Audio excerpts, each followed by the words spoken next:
listeners, are you feeling the weight of the world? Well, you're not alone. The U.S. Surgeon General says nearly 50% of parents are overwhelmed by stress. And guess what? It's affecting us all. Just last year, we heard about an epidemic of loneliness hitting half our population, especially young adults. But there's hope.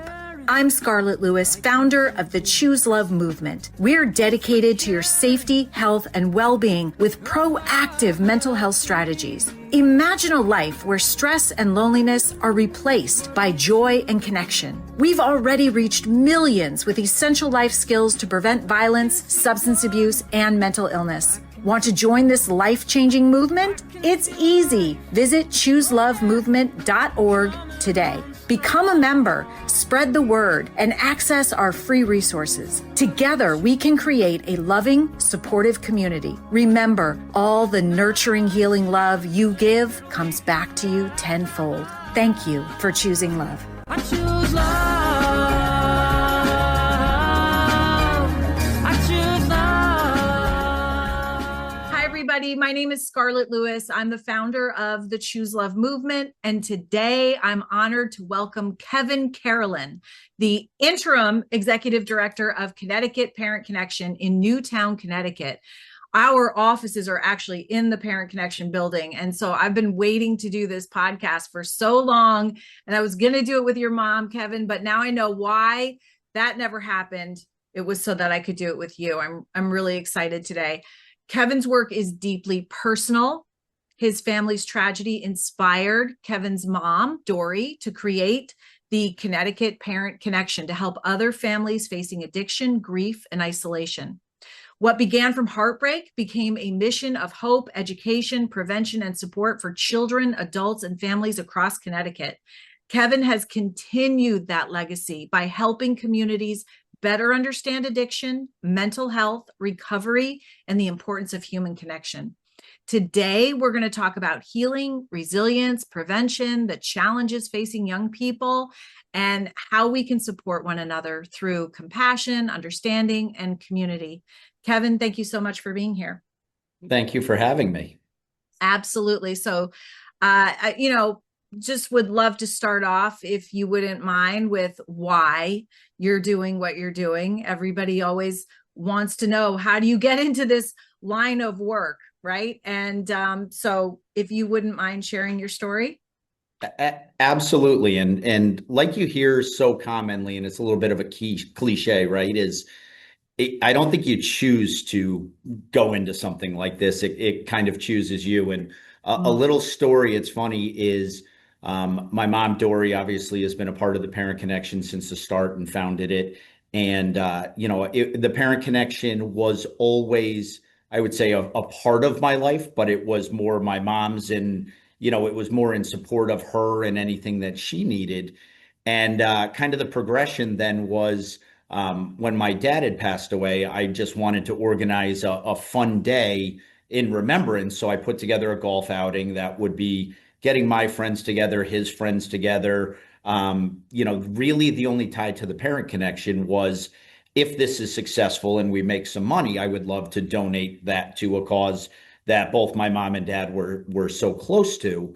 And, year after year, it continued to grow, and it turned into something a lot more that was making a meaningful donation to the Parent Connection, which led to kind of everybody saying, you're doing all this. Why aren't you a part of a board? Why aren't you helping to, do more than just this? And it was with some resistance that I joined the board and said, this isn't really my world. I lived it a little bit, and I'm sure we'll get into that story a little deeper. But, it was more just, okay, how can I help, even though I don't really know this world all that well of addiction and how to support it and how to educate it. And I still remember the day, the first board meeting, the then president of the board had hinted at, Dory has talked about wanting to retire in a number of years. Is this why the timing is what it is? And, my answer was a profound absolutely not. I'm not going down the path of, looking to further entrench into this organization. And fast forward about 5 years later, here we are.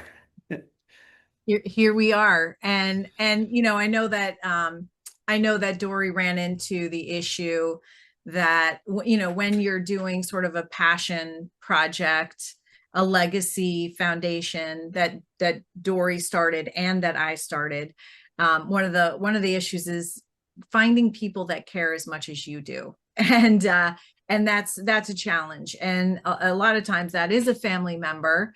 And so I know that everybody's wondering, what is the family tragedy? What happened? Why was this started? Can you go into what happened with your brother? Absolutely. So, my brother Brian struggled from addiction for a long time, and I think where I see kind of my full circle moment, and I'll get into some of the details of it, is as a young child growing into my teenage years, which is when he ultimately passed away. I never really knew the struggles, and I think that is part of both the dedication that my mom had, and I would say both of my parents had, but it was also a little bit of the stigma that still exists. It was even from inside the home, there was a little bit of a shield put up, if you will, where I never really knew the struggles that he had. I certainly didn't know the attempts at rehab. I just know he was around more sometimes, he was around less sometimes, What was the and age gap? Curious. the age gap was, I believe it was 11 years. Okay, that's considerable. So I still remember he passed away my sophomore year of high school, and so I would have been, 15, 16, and he was in his mid late 20s. So yeah, I believe 11 years is the accurate number. And, you know, as I reflected on that, you can see the strain that it would have on a family. Again, I was definitely close with him. He was from a previous marriage of my mother, so we were half brothers. But when he was around, he and I would do a lot of things together, and I never really understood. I just assumed it was part of that growing up process, right? You get into your 20s and you're gone more, right? You're living your own life, doing your own thing, getting your own places. And then he'd be back, and we'd kind of fall into that the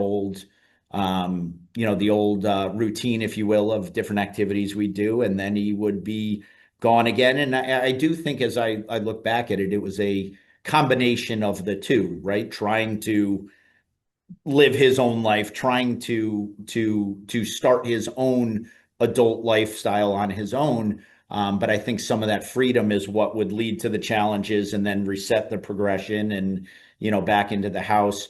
But getting back a little bit into the story, is Brian for years struggled with a number of different substances, and again, I never really knew all of the specifics until we got to our later years. And, there certainly was no, stigma is probably the wrong word when he ultimately passed away. My mom was very forthcoming with the information, and here's what happened. And, my heart just kind of went out to her, is like so many parents out there that are struggling with their loved ones to handle this.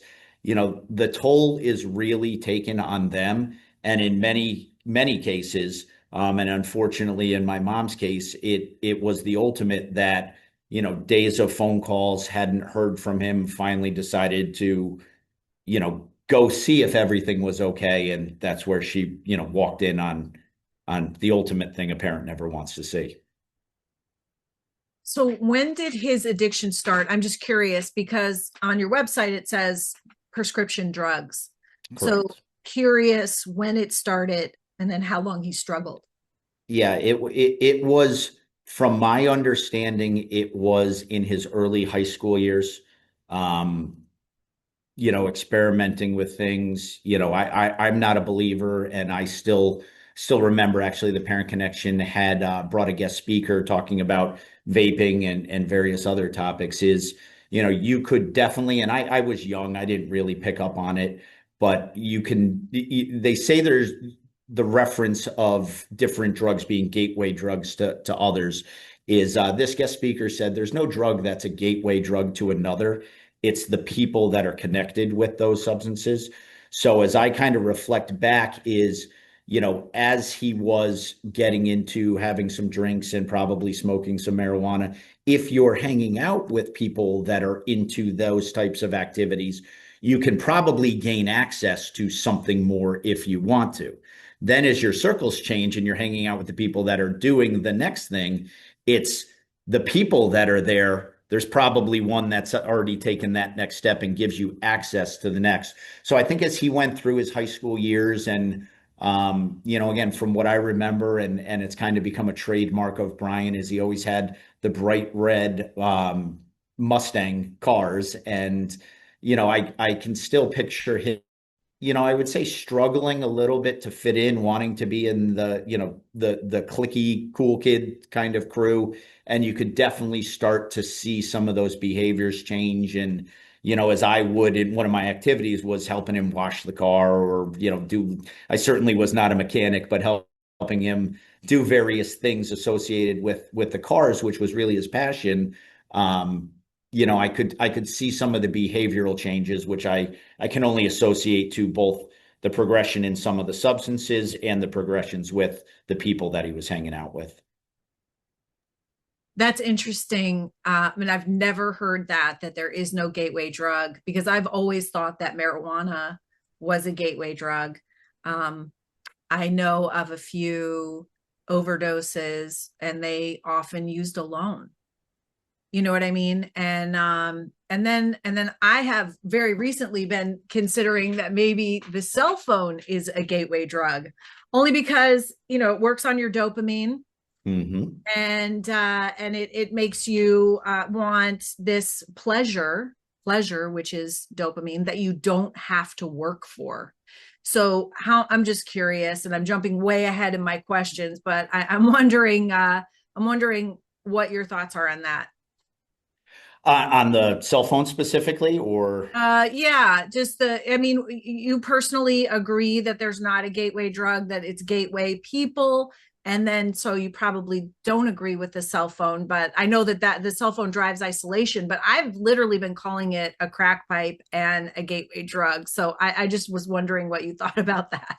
Yeah, and I mean, what I would really say, and if I were going to refine my statement, it's the connections that are associated with it. So to your point, whether it's video games that are being played by yourself, whether it's your cell phone, a lot of times though, those are tied and connected to networks, right? You may be watching a particular influencer that you like, or you may be, when you're on that phone, you're still reaching out and branching out, which may be seeing things and looking at things. And it's those connections, I believe, that can either they can steer you one way or the other, right? They say the opposite of addiction is connection, and that's the route a lot of people take in recovery, is finding the right network that helps keep you on your path.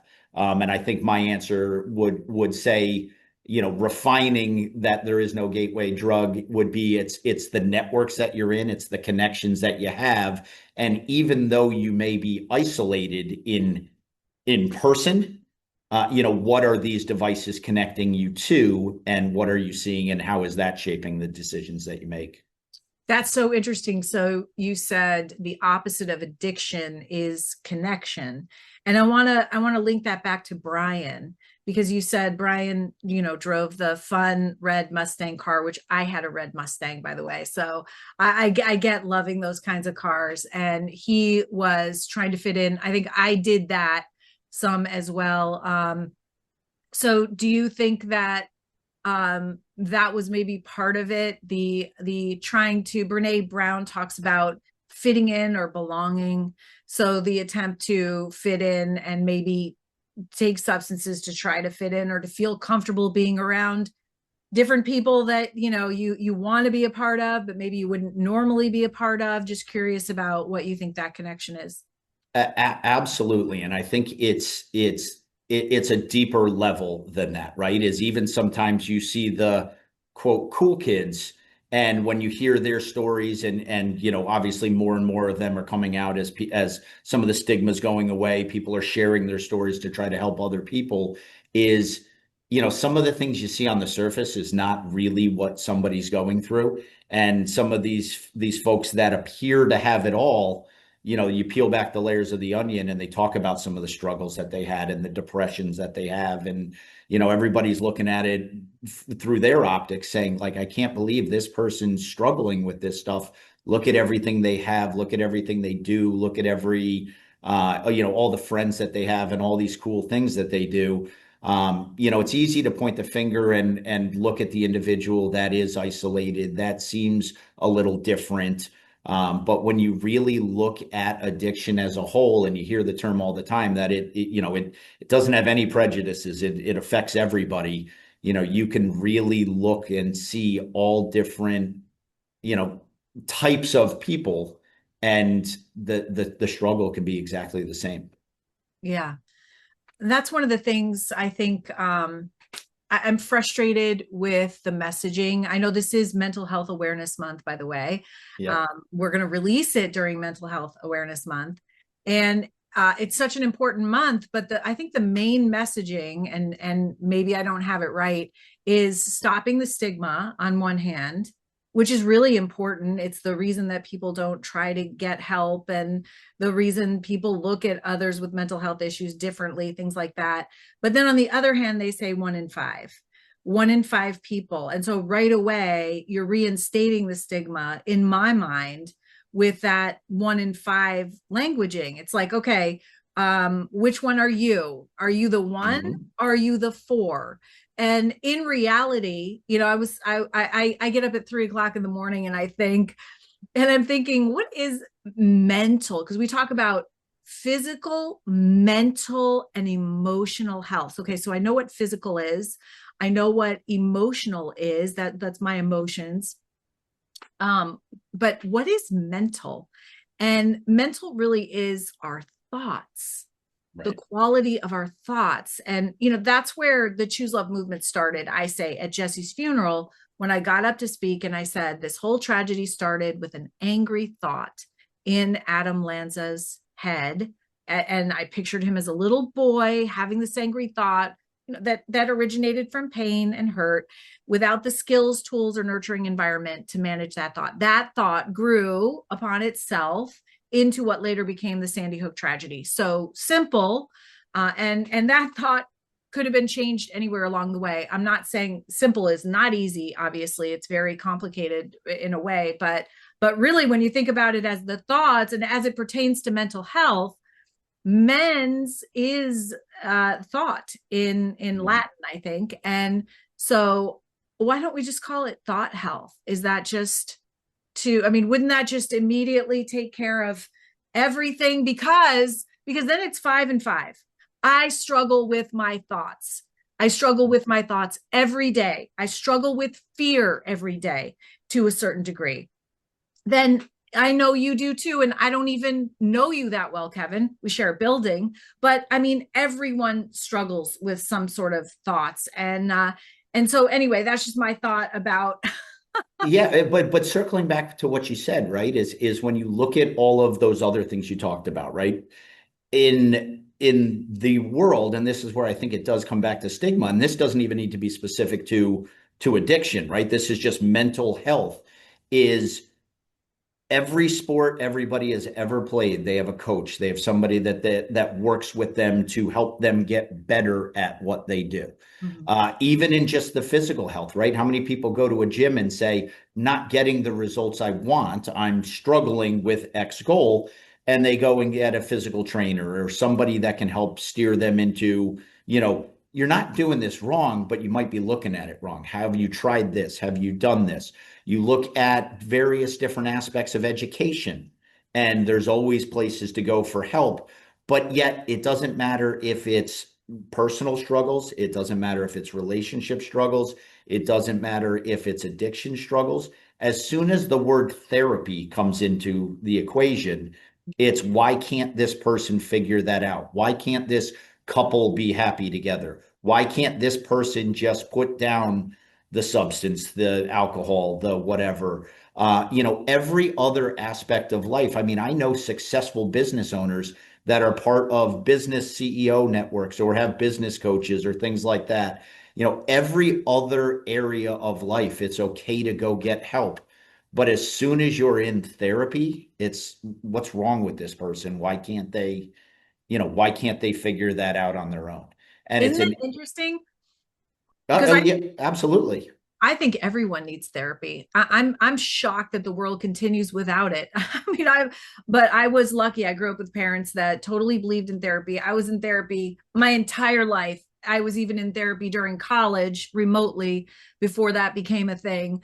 And so, I guess it's judgment then. So it's other people's judgment of Absolutely. somebody having a hard time. And isn't that interesting? Because it's like people judging people getting marriage therapy. It's like, are you kidding me? Divorce rates are over 50%. So you're probably having an issue too.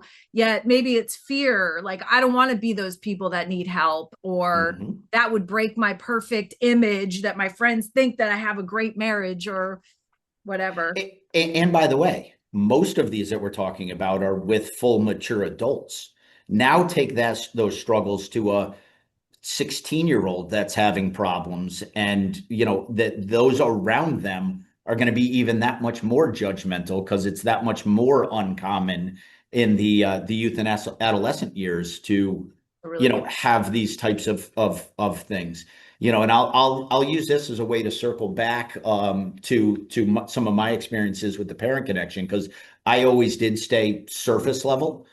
So since I have stepped into the executive director role, yeah, I've started to attend a lot more of the hope and support group meetings, which are they are therapist facilitated is the word I would use. It's not therapy. It's more designed around peers talking to peers. And I can't even put into words the power and the effect that it's had on me, let alone seeing what these people are to Wow. each other. Is somebody new comes into the group and says, my child is struggling with this and here's what I'm doing, and to see the room not only embrace them, right, you're in good company here, but to hear, not from a licensed therapist perspective, but to hear somebody say, I was there, here's what I learned and experienced, and then hear somebody that says, I was there and that didn't work for me, here's what I tried. And it really just becomes the sharing of ideas that allows that person to then say, okay, A plus B plus C plus D, I can now process that. And here's what I'm going to use from that to formulate my own, my own path in this journey. And everybody in there knows it's not going to be a perfect path, right? You're going to have to come back the next week and share, I tried this, but I was weak. I broke. I let them back in the house. And that led to this. And, to have that support around them is it's therapy, but it's not therapy. And I can't even measure or put into words some of the things I've heard, some of the things that I've seen, and ultimately just to see those bond between those individuals. And it starts with the people that are there for their first time. I cannot agree with you more. I remember walking into my first bereavement group with other families. I sat in a stall in the bathroom for like 15 minutes with a closed door on the floor because I did not want to walk in there. I didn't want to be a part of that. Yeah. I just didn't want anything of it. Somebody came in and got me actually, let me in. Yeah. And I'm saying I had therapy my whole life. I didn't want to be a part of that group. I didn't feel like I sat down and I just listened the first time.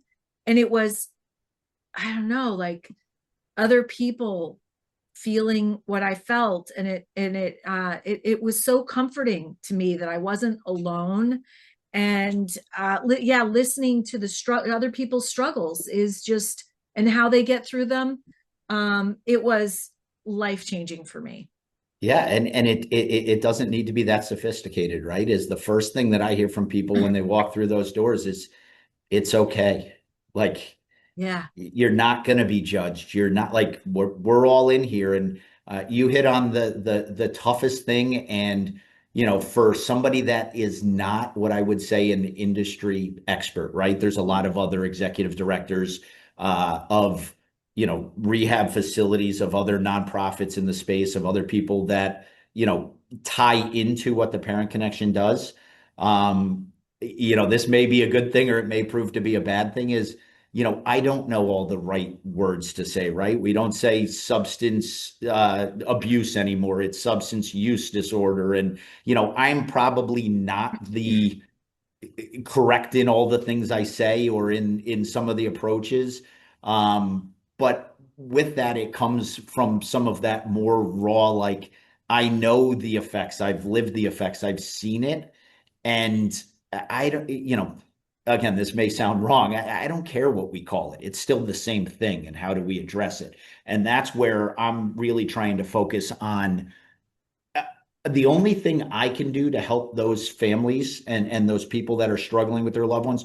Parent Connection helps facilitate getting the loved ones in for treatment, but then they're with the professionals. They're taking care of themselves.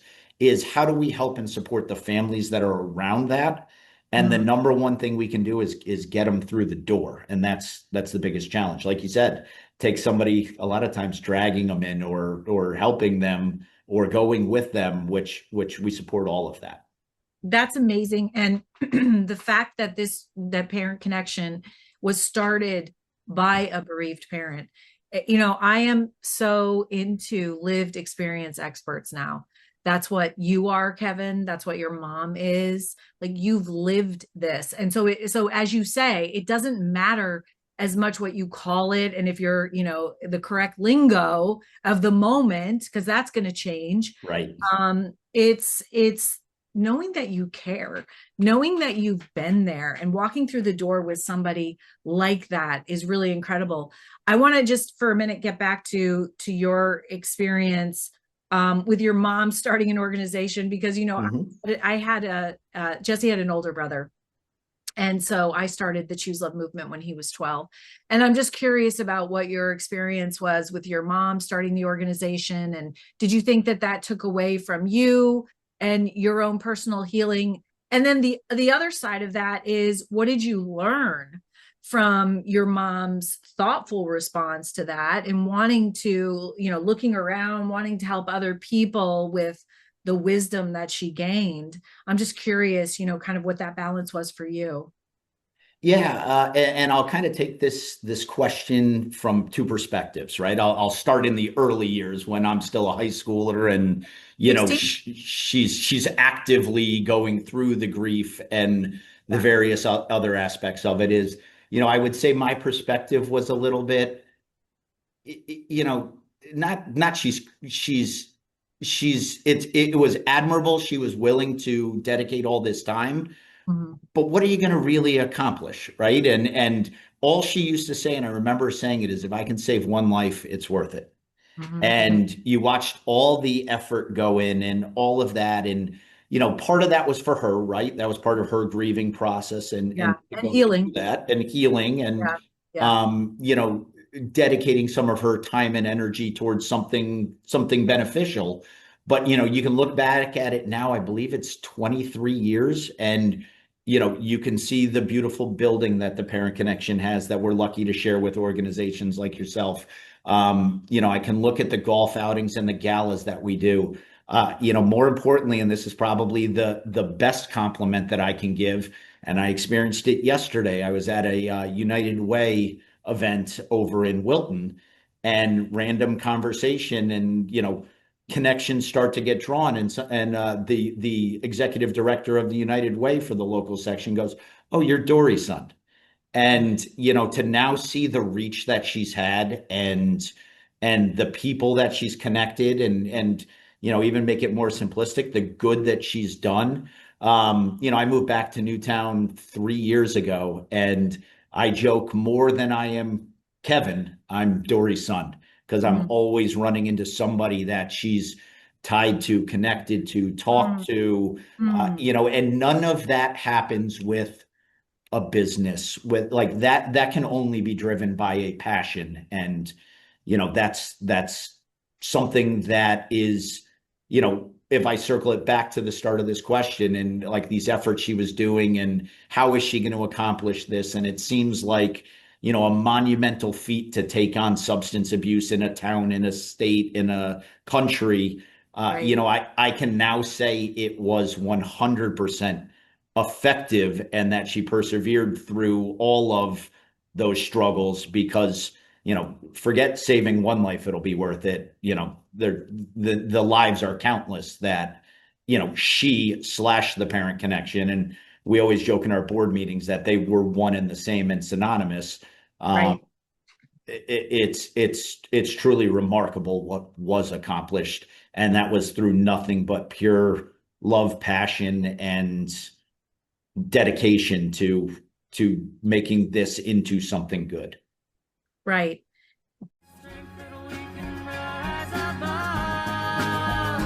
I choose love.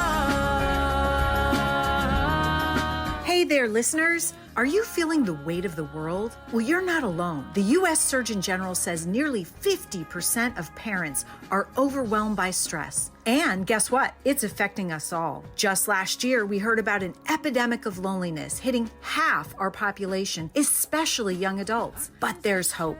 I'm Scarlett Lewis, founder of the Choose Love movement. We're dedicated to your safety, health, and well-being with proactive mental health strategies. Imagine a life where stress and loneliness are replaced by joy and connection. We've already reached millions with essential life skills to prevent violence, substance abuse, and mental illness. Want to join this life-changing movement? It's easy. Visit chooselovemovement.org today. Become a member, spread the word, and access our free resources. Together, we can create a loving, supportive community. Remember, all the nurturing, healing love you give comes back to you tenfold. Thank you for choosing love. I choose love.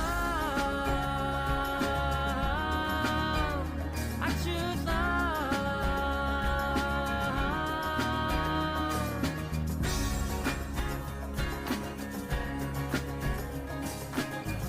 Passion, grief, motivate. I mean, like I know, and I've seen it, and Dory and I have talked about it. It's not easy. It is a labor of love, and and that's why it goes so far, and that's why it has such an amazing impact.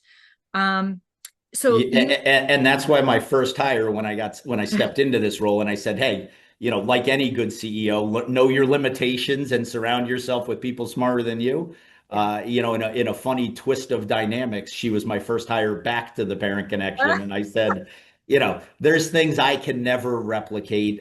Certainly I can work on some structural things, some procedural things. I can make the organization, run a little differently and hopefully more effectively. But the folks that attend our hope and support meetings, I don't want to say don't want to see me there, but they would much rather see her there. And so we kind of do those types of activities together. And she's joyfully retired, I would say, but I took a little bit of that time back away from her. And I can't imagine ever retiring from the Choose Love movement because I get so much joy from it, and it is part of my healing process. I suspect it is for Dory as well. And doing it with you, oh my gosh, like that's just a dream. I know that. She might argue with you some days, but we put some systems in place that are a little more challenging for somebody in their 70s. But she sees where it's going and she's embracing it. And again, I think she might challenge you on certain days, but I hope that it's been what it has been to me for her as well. That's amazing. And so you said that it's been 23 years and you've been sort of living this to a certain extent for 23 years. I'm wondering how you see the field of addiction changing. How has it changed in the last 2 decades? What are the advances and have there been any setbacks? I know that the overdose rate is down dramatically now, just only recently, because it was, I always talk about, because the pathway to violence is the same pathway to substance abuse and mental illness. So I always talked about how the overdose levels were increasing. They have decreased recently, but it's it's a huge problem. And so I'm just curious about what you think about the field and how you guys are addressing it maybe a little differently. I kind of wanted to do something different after Jesse died because I thought, oh, well, what we're doing isn't working. Right. And so I've added my twist to the Choose Love movement. I'm curious what that is for you guys and how you actually see the whole field having changed since you entered it. Absolutely. And the number one thing that I will say that we discuss and we look at is, circling back to the evolution or the personal evolution in the substance abuse space is, the thing that we're trying to educate particularly our youth on is that progression, the vaping, the kratom, the nicotine pouches, these things that are absolutely, I don't want to say marketed to children, but when you start adding grape flavors and all of Bubble these gum. I mean, various come things, on. They and know who's buying it. absolutely. And I mean, I look at even when you just look at it from a local perspective, right? The state of Massachusetts does not sell any flavored nicotine pouches. You have to go to a different state if that's what you're looking to do. And to your point, you could walk into any gas station in Connecticut, and there's 86 different flavors of various different things. So, I would say, to your point, the overdoses are down. It is That's because of the border, right? It's not because it's because of that would be my answer. yeah. Um, but it's funny when I have conversations with different facilities that do the actual treatments. It's very interesting to me that you read all these reports that alcohol consumption is down and sales are down, yet that seems to be what I'm hearing is the rising admissions thing is around alcohol. So where is that disconnect, and what my hope is the answer. And this will kind of get into that transition of how the Parent Connection is looking at things today is, the understanding that I have is they're saying that is down because the younger generations are doing less, are better informed, are smarter about the decisions that they're making. So I hope both from a national campaign level, from a local state campaign level, all the way down to some of these grassroots Parent Connection style of organizations, is just that the youth of America is making better choices and are not starting these paths earlier. Now as I say that, you look at the different nicotines, you look at the vaping, you look at various other areas, and those are still massively on the climb. So I wonder where those checkpoints are coming from, and where the youth is saying, I'm willing to do this or not do this. And ultimately it's just the more information you have, you can make better decisions. And I think as the stigmas are breaking down, and in some cases being forced to be broken down, right, with different opioid settlements and the Juul lawsuits of the world, is they're being forced to reinvest some of that money back into state, local, and national education platforms. And I think when the rubber it meets the road and people really see what's in these, and oh, I thought this bubblegum flavored vape wasn't as bad, but they understand all the chemicals and nicotine and bad that's in them, they can make better decisions. I do think information is so important, especially when you have, and I've been involved in this as well. As you said, the marketing efforts towards children, people have to be held accountable for that because they are marketing these products towards children and they know exactly what they're doing. And I also think that maybe some of the tactics that we've used before, like the war on drugs, I remember that. I remember driving by billboards and there's that iron skillet and you're in an over easy egg, that's in it. Yep. This is your brain on drugs. This is bringing on drugs, right? And that didn't work. Right. So I think they're realizing now that this going in and scaring the crap out of kids, that doesn't work. So hopefully, I'm not as familiar with what they're doing in schools for proactive prevention. I remember when I started this, so that was 13 years ago. I remember there was accessible data on the DARE programs that are in schools, and they had a zero effectiveness rate. That's what I saw on the internet. And you can't find that anymore because I wanted to go in and verify it the other day. But it's almost like, sometimes we keep doing the same thing over and over and hoping for a different result. So I'm not sure of anything. I was going to say I'm sure, but I'm hoping that those programs have been upgraded a little bit. I'm sure they've added now vaping and nicotine pouches, but are you familiar with anything that they're doing for proactive prevention? Do you guys do anything like that? I'm just curious. Yeah. So, and this is a perfect segue is the answer is there's not much being done in terms of a national level or even from a state standpoint. What I can tell you the Parent Connection tries to do, and this will be a good segue into some of the things that we're working on, is we try to bring a number of these educational programs to our high schools and in some cases middle schools, right? Depending on what the topic is. We try to get some very impactful, relatable speakers that will come in and talk to the high school students, middle school students. I can tell you, I believe it was about 7 months ago now, we brought Chris Herron into the Newtown Public Schools, and he spoke with the high schoolers. And as a high schooler, if you can't relate to Chris Herron's story, and I won't go into all the details, but he was a top national basketball recruit from the state of Massachusetts. He goes through his story, how he got addicted to drugs, still manages to make it to the NBA, which, anybody knows what an accomplishment that is, let alone to do that, while you're battling with substance use. Right. And, one of the things that I found the most impactful about Chris was he was not afraid to call out students during his presentation, and very, very matter of fact is, I'm here to help students that need help.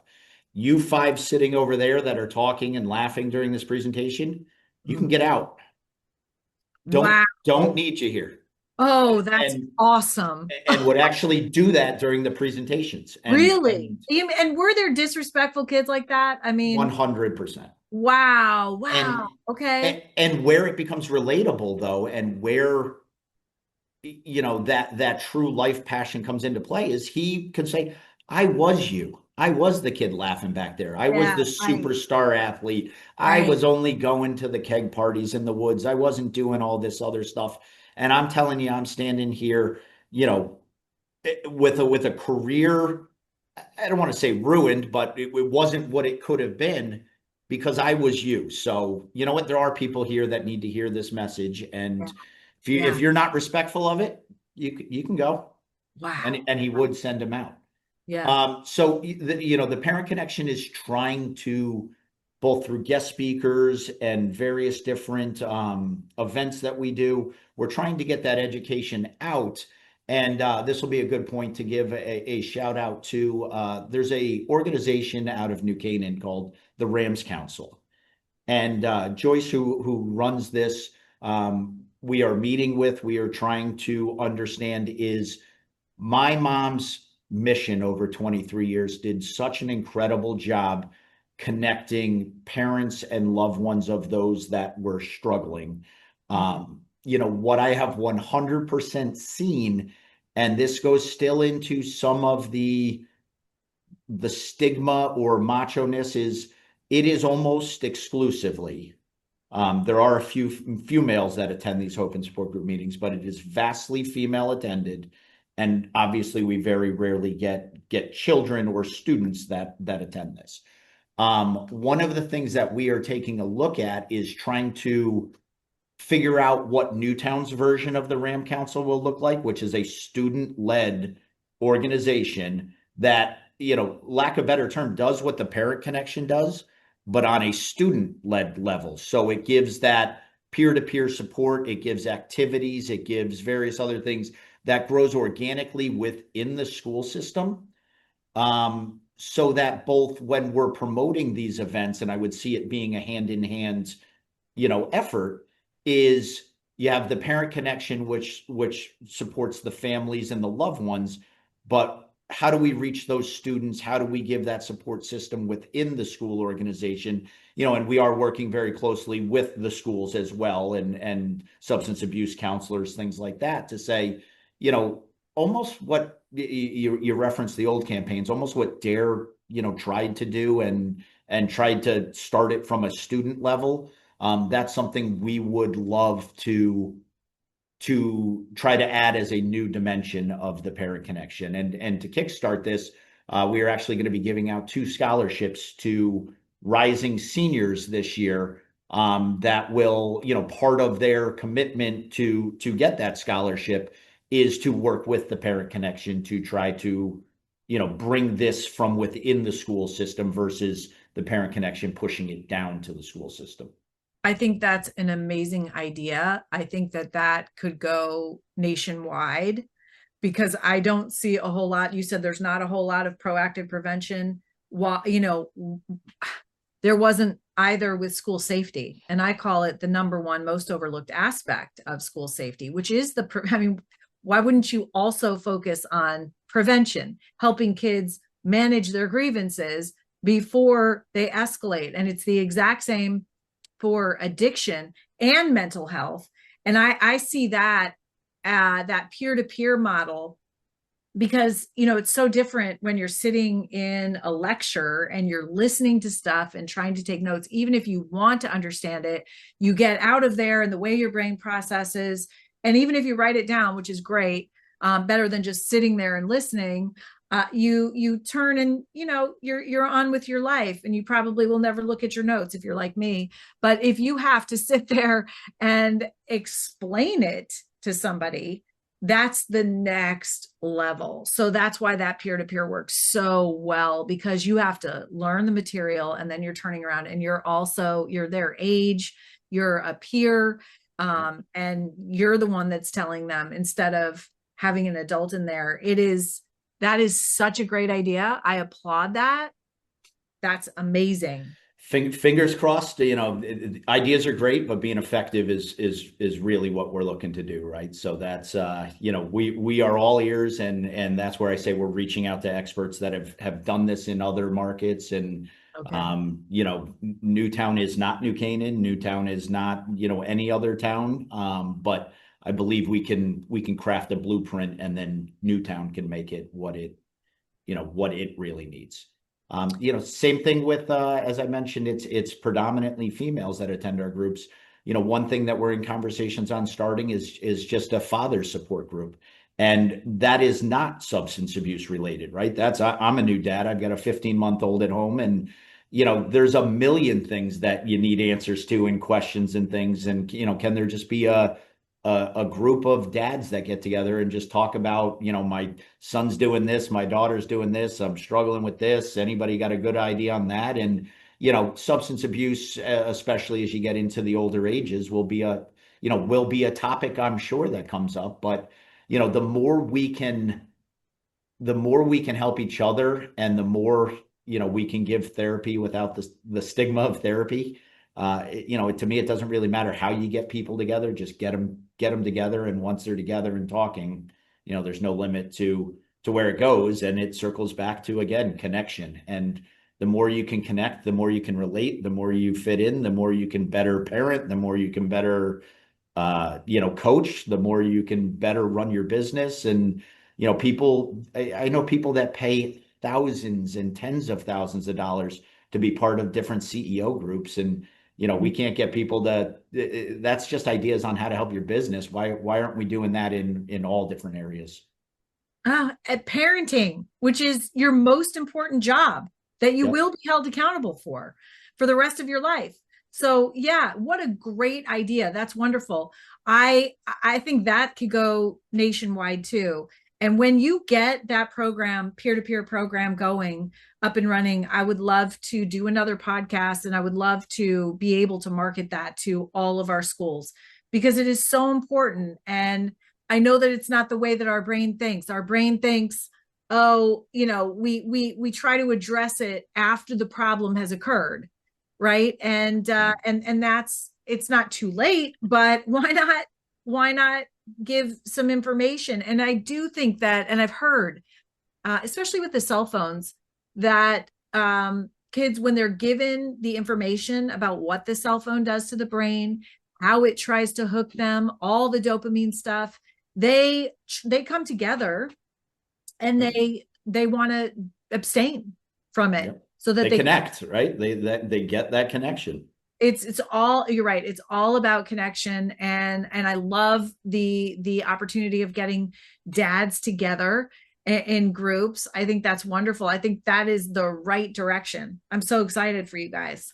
Yeah, and the ultimate thing that I think we've learned, and Yeah. as somebody new comes through the door, or even as we have conversations with people where they say, "Oh, I wish I had known this resource was available." I think that's the number one thing that if you don't know a resource is there, how can you use it? So, we're trying to do a much better job as an organization where, baseball fields around town, the parks that kids hang out in, and the skate park that's over at Dickinson. We're trying to get, I don't want to call it marketing, right? But we're trying to get our logo up with a QR code that, to me, I don't want to make this around drugs. I don't want to make this around substance use. I don't want to make it around things. I want somebody to look and say, that logo, Parent Connection, what do they do? Oh, there's a QR code. And then they can go learn on their own or see what is out there. But I just want people to know it's out there. Yeah. And we actually have an event coming up together that Great. is going to help spread the word. And that is actually in honor of Jesse's birthday. His actual birthday is June 30th. So this is June 24th at the Newtown Community Center from 4:30 to 7:30. The Parent Connection is going to be there, along with the Tapping Solution, which is another organization in town, and the Choose Love Movement, Newtown Youth and Family Services, the Neurovation, which is neurofeedback. So trying to get together organizations so that, you're right, people oftentimes don't know that the resources are in their very own communities or in a nearby community. So awareness is such a big piece. Kevin, I think you're doing such an amazing job. I know that your mom is so proud of you, and I just love that you're working together.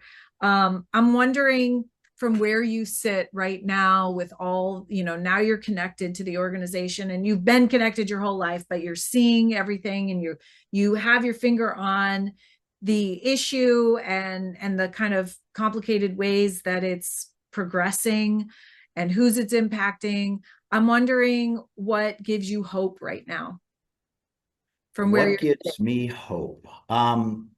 Certainly, I'm a big data person, so the data gives me hope. As you mentioned, is the country is going in the right direction, which leads me to believe that there is hope. And what I would say is every one of the Parent Connection specifically, every one of the events that we do, every different seminar that we bring to the schools, every conversation that we have has become more, I'm going to say, more honest and better attended. So I believe that as we continue to spread this message, and you even referred to it earlier, Scarlett, is, as people start to say, I'm not happy with the situation, right? Nobody wants to have a loved one that's struggling. It's okay. We're going to get through this, and I'm going to use the resources to make sure that happens. People are starting to realize that that's a way better alternative to putting your head in the sand and not me. I'm not going to let my friends know. I'm not going to let the town know. I'm not going to let anybody know. And then there's a real problem. So just like anything else, it's okay to ask for help. I think that message is getting out, and it certainly is a different perspective than it was 23 years ago when the Parent Connection started and had to, fight for every conversation. But it gives me hope that as the stigmas are breaking down, the data is showing that the overdoses are lessening. And I do think that, with things that are going on nationally with, securing and preventing, the access to some of these terrible substances, and with the education around them, I believe that trend can continue.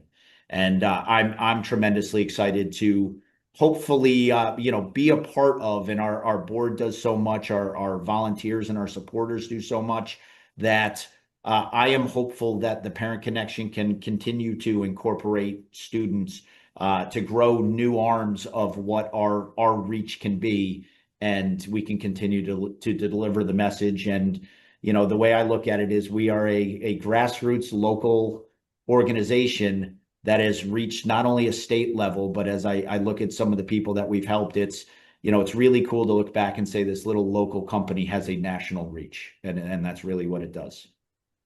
That's absolutely incredible. And we are a character social emotional development program, and if you want to use any of our assets in what you're doing, we have a powerful formula. And I'm thinking while you're talking, and some of my questions, I mean, we're running out of time, but some of my questions were going to be around the courage. Obviously, our formula starts with courage, and it's all designed to return your locus of control back inside you, where you have the power to create change for a better future. That's the definition of hope, and where you can make the choice, because these are all choices that you're making. Now, I understand that addiction gets to a point where it's really not a choice, but in the beginning it is. And so the courage to pause and kind of consider and get curious and understand how your brain works, practicing gratitude is the wonder drug. Like I think what most people don't understand is that our bodies are pharmacies. Our bodies can produce DMT, which is like psilocybin. I mean, our bodies produce chemicals of joy. We have serotonin, our body's natural mood stabilizer, endorphins, our body's natural painkillers. We're a literal pharmacy, and we can use various techniques like gratitude to actually plug in to the body's pharmacy to actually feel good, so you don't need to use substances. And then of course forgiveness helps get rid of pain, and people, mostly adults, because kids, you can learn it. Adults have all these misperceptions about it, like it's for the person who hurt me, they don't deserve it, but it's actually dropping your pain. And then compassion, which is stepping outside of everything that's going on with yourself and helping somebody. And this is exactly, amazingly, it's why I admire your mom so much. Dory stepping outside of her pain and using what she learned to help other people. I mean, that's a gorgeous definition of compassion in action, because all of the nurturing, healing love that you give out comes back to you. And I know that she's had a lot of healing in what she's done. I've had a lot of healing in what I'm doing. And I'm hoping that you're experiencing yourself, because healing continues. It's a continuous process, that you see the role that you now occupy as something healing for you personally. No doubt. And we'll take it full circle, right? Is the more, it seems the more, and fight's not the right word, but the more I never thought this would be a part of my path, it seems to be taking me the other direction. And the end of the day, the biggest message, and it's the Parent Connections motto and mission statement, right, is to educate, empower, and embrace. And anybody that's out there going through anything, it doesn't need to be substance abuse. There are people out there that have gone through it, and there's people that everybody has successfully gone through it or not. Make that choice to surround yourself and connect with those that can help you get through it on the positive side, because it's absolutely possible for whatever's out there. And it just comes with the education and the empowerment, and then, the embrace and connection. which is what we try to do for the community of Newtown and Southbury, Middlebury, and Milford. And like I mentioned, anybody that needs it. Just last week, we had a conversation with somebody in Arizona. Amazing. So this podcast will go all around the world. So if somebody wants to have a conversation, is it okay if they reach out? Absolutely. The Parent Connection can be reached at 203-270-1600 or ctparentconnection.org. We're here to help. If there's anything we can do, that is certainly what our mission is. And that's amazing. That's amazing for you to put it right into the body. And we will also, we'll put this in the show notes as well. But we're talk about going full circle back to what you said in the very beginning, which was profound, which is the opposite of addiction is connection. And you're offering to connect with anybody in the world about this. And this is how healing happens, through connection. And so I'm so glad that we finally connected. I've wanted to do this podcast for years. I know we've been talking about it. So I'm so thankful that you were able to make the time for this. And thank you for bringing us to your audience, and just quite frankly, thank you for all that you do. Absolutely. Thank you too. And until we talk again. Sounds good. We'll see you soon. Okay. Thanks everybody. Thank you. Have a lot of fun. Hey, hey, oh. It's all part of us. We can all choose love. It'll lift you up if you live.